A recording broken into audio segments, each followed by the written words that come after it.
नहीं तो प्रधानमंत्री मोदी ने बिल्कुल सही कहा कि इसको जिसने जिसने छुआ कांग्रेस को वो सब डबल हैट्रिक मार चुके मनीष जी। इस पर मनीष जी, इस अधेड़ को खुद जरा शर्म आनी चाहिए, इनकी अम्मा को शर्म आनी चाहिए। जो बहन है वो खासकर जो बिन मांगी सलाह देने आ जाता बहनों ही, वो जबरदस्ती नेता बनने को तैयार है। उस कांग्रेसी गठन में जो महिला मलमूत्र भरा रहता है वो कोई देख ना पावे, को उसकी बदबू ना जावे, तो ढक्कन लग के ये खुद लगे हुए हैं वहां पे। तो इनके ये कांग्रेस की वजह से बनी सरकार, ये मानने को मैं कतई तैयार नहीं हूँ, क्योंकि मैं आंकड़ों के साथ जो सामने संख्या है मैं उस पर बात कर रहा हूँ। मैंने राजा की बात है, थोड़ी तो लंबी भी खिंच जाएगी सर। इस पक्ष को भी नहीं छोड़ा जा सकता कि प्रधानमंत्री मोदी आज केजरी का कांड करने के बाद पूरे देश भर से कांग्रेस के कब्र खोदने की बात कर दी। आज तमाम क्षेत्रीय छत्रपों को उन्होंने एक तरह से एक मैसेज दिया, जलील उनको भी किया। जातिवादी पार्टी आम के दिल आरजेडी, उससे उसका कार्ड छीन लिया। आजकल कांग्रेस सबसे बड़ी जातिवादी हो गई हिंदुओं को तोड़ने के लिए। डीएमके की तरफ से इशारा किया, हिंदू द्रोही। तो सबका कहा कि कांग्रेस जिसके साथ सटती है उसको तबाह कर देती है। केजरी का उदाहरण दिया कि केजरी ने इस गठबंधन किया, केजरी तबाह हो गया। इससे पहले जो जो इससे सटे वो सब तबाह हो गए। मतलब अब देखिए कि सबसे पहला बयान किसका आया? उमर अब्दुल्ला का। अभी काउंटिंग शुरू ही हुई थी, 9:30 बजे उमर अब्दुल्ला ने कह दिया क्या होगा एनडी गठबंधन का, और लड़ो। तो खेल खत्म कांग्रेस का। मतलब आज केजरी का तो किया ही, कांग्रेस का तो कांड ही कर दिया एक तरह से आज। और कहा कि जीरो का डबल हैट्रिक। मैं समझ ही नहीं पाया कि ये क्या बोल गया। हैट्रिक तो समझ में, डबल हैट्रिक मतलब लोकसभा में भी 3 बार जीरो, विधानसभा में भी 3 बार लगातार जीरो का डबल हैट्रिक। ऐसी जलालत की कांग्रेस की आज। कांग्रेस जबकि जश्न मना रही थी कि हमने केजरिया को हरा दिया। नहीं तो प्रधानमंत्री मोदी ने बिल्कुल सही कहा कि इसको जिसने जिसने छुआ कांग्रेस को वो सब डबल हैट्रिक मार चुके मनीष जी। प्रधानमंत्री मोदी ने पता नहीं क्यों ध्यान नहीं दिया उस तरफ, इसी में ज्यादा सेंट्रलाइज हो गए, इसी में केंद्रित करके उन्होंने इसके जीरो की डबल हैट्रिक बताई कि विधानसभा में 3 जीरो, लोकसभा में 3 जीरो।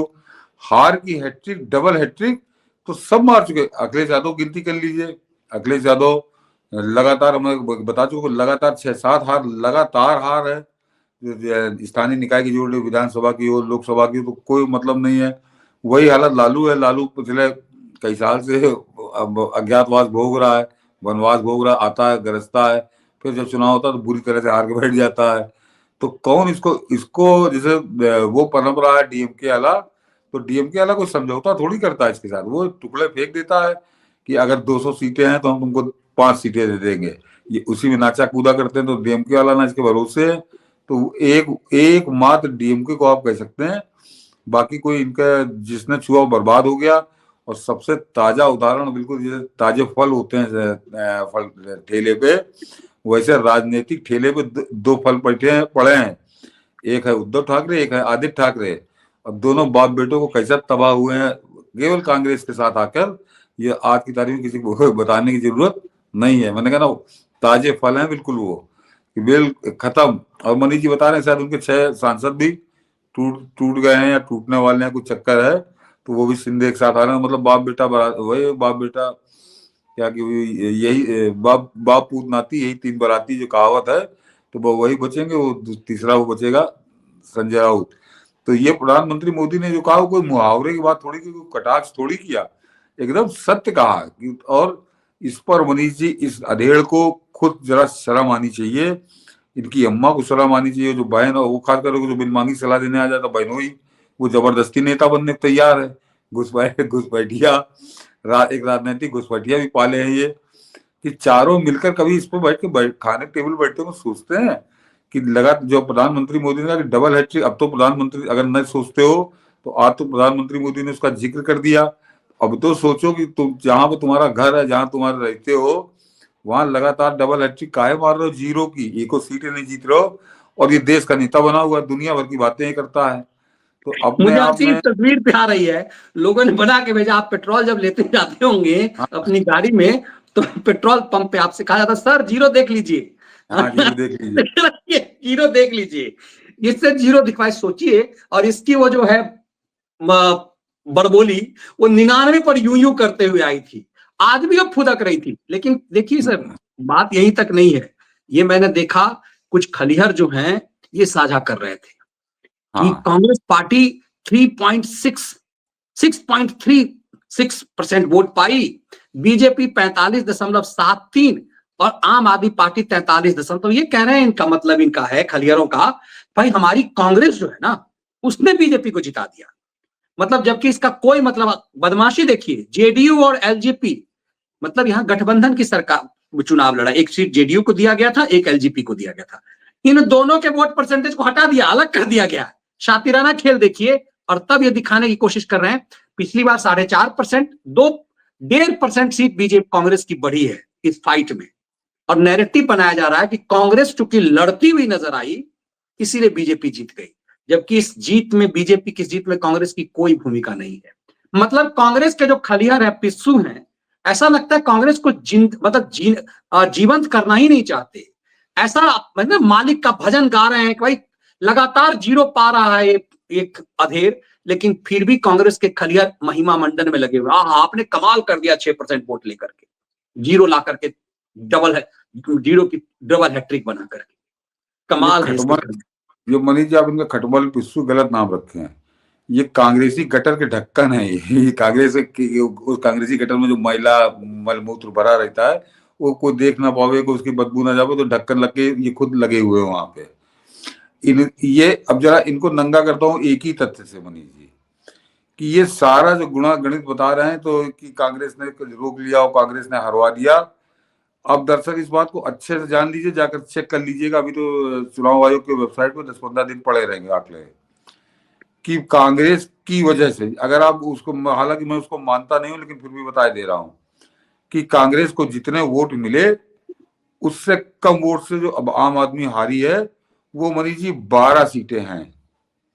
तो 22 में अगर 12 जोड़ लीजिए तो 34 होती, और उसके बावजूद अगर मान लीजिए वो 12 सीटें जो भाजपा जीती वो आम आदमी जीत जाती, तो 48 में से अगर 12 घटा दी, मैं बिल्कुल 100% इनकी बात माने लेता हूं, तो भी तो 36 सीटें थी का भाजपा की, और इसकी होती 34, तो सरकार तो भाजपा की तब भी बन रही थी, अगर कांग्रेस कृपा कर देती तब भी। तो इन खैराती, मगर खैराती उस पहलू पर आपका ध्यान नहीं बात कर रहे हैं। तो इनके, ये कांग्रेस की वजह से बनी सरकार, ये मानने को मैं कतई तैयार नहीं हूँ, क्योंकि मैं आंकड़ों के साथ और जो सामने संख्या है मैं उस पर बात कर रहा हूँ। मैंने मनीष जी सबसे पहले यही काउंट किया था कि देखिए जरा कितना असर पड़ा है, तो 12 सीटें ऐसी हैं जिनपे जो कांग्रेस को ज्यादा वोट मिला है, तो ये तो है तथ्य। और ये इनको शर्म नहीं आती, चाहे वो केजरीवाल हो और चाहे ये खैराती हो, कि अभी तक चिल्ला चिल्ला कर जिस दिन वोट पड़ा है तब तक तुम कह रहे थे कि हमारा इनसे कोई गठबंधन नहीं है, हमारा इनसे केवल लोग जो है देश बचाने के लिए गठबंधन होता है, और बाकी राज्यों में तो हम लोग अलग अलग चुनाव लड़ते हैं। ये कांग्रेस के प्रवक्ता भी आके कह रहे थे और केजरीवाल भी आके कह रहे थे। तो ये जो कांग्रेसी टुकड़ों पे कुत्तों की तरफ पलने वाले खैराती हैं, इनको ये क्या मतलब चाहते कि सारी पार्टियां मर जाएंगी क्या, कि सब पार्टियां मर जाए, खाली केजरीवाल जीत जाए, जहाँ पे अखिलेश यादव जीत जाए, बाकी को विरोध में लड़े ही ना। ये ऐसे ही गुणागणित यूपी के लिए तैयार कर कि बसपा अगर न लड़ी, अरे बसपा क्यों ना लड़ी होती, बसपा अपने आप पार्टी है, राष्ट्रीय पार्टी रही है, वो लड़ेगी चुनाव। वहां पे कांग्रेस पहले से लड़ी, तो कांग्रेस चुनाव लड़ी। ये तुम्हारा बूता था कि तुम किस तरह से उनको खत्म करते, तो तुम उसको खत्म नहीं कर पाए। और उसके बाद भी मैंने कहा अगर मान लीजिए ना भी लड़ी होती तो भी 12 सीटों को फर्क पड़ता, 36 सीटों के साथ सरकार भाजपा की ही बनती। तो ये किस तरह से अपने आंसू पूछ रहे हैं माँ बहन, बहन बेटा माँ के, कि किसी तरह खुश कर दो मलकिन को, ताकि मलकिन जो कुछ पैसा ऐसा देती रहे जो हमको मिल रहा है, तो भौंकने के लिए, चिल्लाने के लिए। आज मैंने इनके कईयों को निकाल के रखे हैं मनीष जी थंबनेल अभी, मगर आज मैं मूड खराब करना नहीं चाहता इनको, ये किसी खाली समय में निपटाया जाएगा। तो ये कितने नंगे हुए हैं, ये सबसे ज्यादा नंगे ये भी हुए हैं, या तो केजरीवाल नंगा हुआ है और या ये खैराती नंगे हुए हैं, यूट्यूब वाले बहुत बुरी तरीके से, एक नहीं, ये कपड़ा तो बचा। बेशरम है। देखिएगा, कल से ही कहेंगे मोदी के युग का खात्मा, मोदी का वजूद खत्म हो रहा है, कि कल से ही मोटे मोटे खलिया खैरातियों का गैंग ये सब शुरू हो जाएंगे धंधे। लेकिन प्रधानमंत्री ने आज एक तरह से क्षेत्रीय छत्रपों को भी इशारा दे दिया कि इस कांग्रेस के चक्कर में ना पड़ो। कह दिया ये आजादी वाली कांग्रेस नहीं है, ये अर्बन नक्सलियों की पार्टी है, ये देश इंडिया के अगेंस्ट लड़ने वाली पार्टी है। और इशारा किया कम से कम क्षेत्रीय छत्रप जितने हैं वो देश विरोधी तो नहीं है, वो जातिवादी हो सकते, वो कुछ और एजेंडा से, लेकिन कम से कम वो देश विरोधी नहीं है। मुझे लगता है कि इशारा प्रधानमंत्री ने कर दिया है, संकेत साफ है। बिल्कुल। है।